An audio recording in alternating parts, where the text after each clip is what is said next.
আসসালামু আলাইকুম, welcome to Kayes English hub. এখনকার ভিডিওতে আমি রাইট ফর্ম অফ ভার্বের রুলসগুলো সহজ ভাষায় উদাহরণসহ ব্যাখ্যা করার চেষ্টা করব। আশা করি এই রুলসগুলো আপনাদের বিভিন্ন ধরনের কম্পিটিটিভ এক্সামে কাজে দেবে। So let's get started. প্রথম যে রুলটা নিয়ে আমি কথা বলবো সেটা হচ্ছে মোডাল অক্সিলারিজ।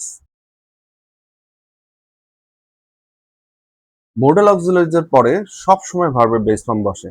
এটা অত্যন্ত সহজ একটি রুল এবং এটা মনে রাখতে পারলে আমাদের নাম্বারটা নিশ্চিত।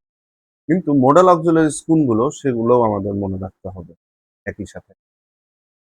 তাহলে মোডাল অক্সিলারিজ গুলো হচ্ছে can, could, may, might, shall, should, will, would, must, ought to, have to, had to, cannot but, couldn't but, let, make, used to, would rather, had better, going to। তো এগুলো common modal auxiliaries.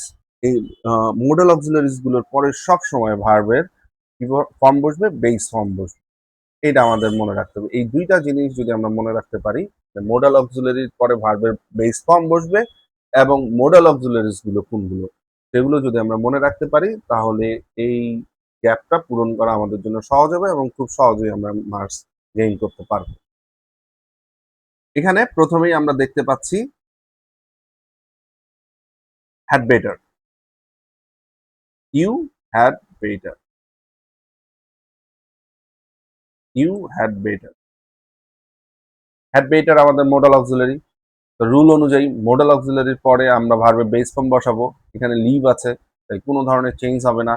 এখানে leave আছে, লিভই বসবে, কারণ leave হচ্ছে ভার্বে base form. You had better leave the place, তোমার বরং এই জায়গাটা ত্যাগ করা ভালো। দেন আমরা আসি হ্যাজ টু মোডাল অক্সিলারি। এখানেও গেট ভার্বে বেস ফর্ম, তো এইখানেও কোনো ধরনের চেঞ্জ আসবে না। এখানেও গেট বসবে। He has to get up early in the morning, তাকে সকালে খুব সকালে ঘুম থেকে উঠতেই হয়। দেন এখানে আমরা দেখতে পাচ্ছি সি নাম্বারে কুড মডেল অক্সিলারি। কুডের পরও ভার্বে বেস ফর্ম বসে রুল অনুযায়ী। তো সলভ হচ্ছে ভার্বে বেস ফর্ম, তো কুডের পরে আমরা সলভ বসাবো। আই কুড সলভ দ্য সাম, আমি অঙ্কটা সমাধান করতে পারতাম। দেন উই মাস্ট হচ্ছে মডেল অক্সিলারি।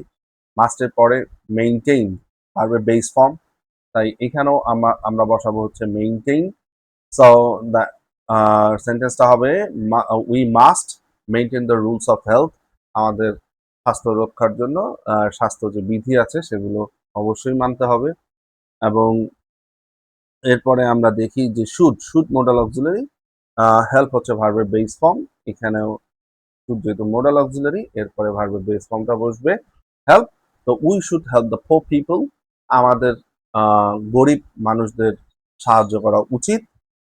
এবং then the final example, we are going to start we are going to start a new business। এইখানে গোয়িং টু মডেল অক্সিলারি, সে কারণে স্টার্ট ভার্বের বেস ফর্ম, এইখানে এখানে স্টার্টই বসবে। তো we are going to start a new business, আমরা একটা নতুন ব্যবসা শুরু করতে যাচ্ছি। সো এখানে আমরা যেটা দেখতে পাচ্ছি সেটা হচ্ছে সবগুলো এক্সাম্পলেই এটা পরিষ্কার বোঝা যাচ্ছে যে মডেল অক্সিলারিজ এর পরে ভার্বের বেস ফর্ম বসে। এরপর যে রুলটি নিয়ে আলোচনা করব সেটা হচ্ছে সাধারণত কম্পাউন্ড বা কমপ্লেক্স সেন্টেন্সের দুই পাশে একই টেন্স হয়। কম্পাউন্ড এবং কমপ্লেক্স সেন্টেন্সের দুই পাশে টেন্সটা সেম থাকবে। এখানে আমরা দেখি the boy finished his work and dash to the playground. The boy finished his work, verb two মানে ভার্বের V two form, past form, এবং এটা একটা কম্পাউন্ড সেন্টেন্স এবং অ্যান্ড দ্বারা যুক্ত। যেহেতু এই রুল অনুযায়ী এইখানে যেহেতু পাস্ট ইনডিফিনিট যুক্ত ভার্ব আছে এবং এটি একটি পাস্ট ইনডিফিনিট সেন্টেন্স, তাহলে এখানে যেহেতু ভি টু আছে, এখানেও ভার্বের ভি টু ফর্ম বসবে। এখানে ভার্ব আছে গো, গো এর ভি টু বা পাস্ট ফর্ম হচ্ছে ওয়েন, এখানে বসবে ওয়েন। তো answer went. The boy finished his work and went to the playground. ছেলেটি তার কাজটা শেষ করলো এবং খেলতে চলে গেল। Then next one, I dash him and talk to him. এটাও একটা কম্পাউন্ড সেন্টেন্স এবং রুল অনুযায়ী যেহেতু অ্যান্ড এর পরে ভি টু ফর্ম আছে ভার্বের পাস্ট ফর্ম, তাই অ্যান্ড এর আগেও পাস্ট ফর্ম যুক্ত সেন্টেন্স হবে। সো এখানে সি হচ্ছে বেস ফর্ম ভার্বের এবং সি এর পাস্ট ফর্ম হচ্ছে ভি টু হচ্ছে স। এখানে হবে saw. I saw him and talk to him. আমি তাকে দেখেছিলাম, তার সাথে কথা বলেছিলাম। When he reached home, it dashed to rain. When এটা complex sentence of connector, complex সেন্টেন্সে আমরা when পাই, তো এটাও পাস্ট ইনডিফিনিট যুক্ত একটা sentence. when he reached home, when he reached home, এখানে আমরা দেখতে পাচ্ছি reached, এটা ভার্বের ভি টু ফর্ম। এখানে পাস্ট থাকার কারণে পরবর্তী যে ক্লজটি আছে সেখানেও আমাদের পাস্ট ফর্ম বসবে, ভার্বের বি টু ফর্ম বসবে। তাই এখানে ইটের পরেই বিজ্ঞান বসবে, অ্যান্সার হবে বিজ্ঞান।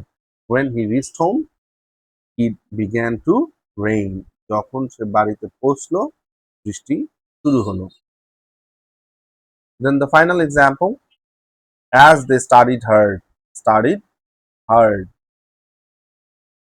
they dash the exams. যেহেতু তারা কঠোর পড়াশোনা করেছিল, দে পাস্ট দ্য এক্সামস, তারা পরীক্ষায় পাশ করেছিল। এখন এখানেও ভার্বের পাস্ট ফর্ম, এখানেও ভার্বের পাস্ট ফর্ম বসবে। তো শিক্ষার্থী বন্ধুরা, আজ এ পর্যন্তই। আশা করি রাইট ফর্ম ভার্বের আজকের এই রুলসগুলো তোমরা ভালো মতো বুঝতে পেরেছ। ভিডিওটি ভালো লাগলে লাইক, কমেন্ট, শেয়ার করবে এবং কায়েস ইংলিশ অ্যাপকে ফলো ও সাবস্ক্রাইব করতে ভুলবে না। পরবর্তী ক্লাসে আমি রাইট ফর্ম অফ ভার্বের আরও কিছু গুরুত্বপূর্ণ রুলস প্র্যাকটিস নিয়ে আসবো। Thanks for watching, see you in the next class. আল্লাহ হাফেজ।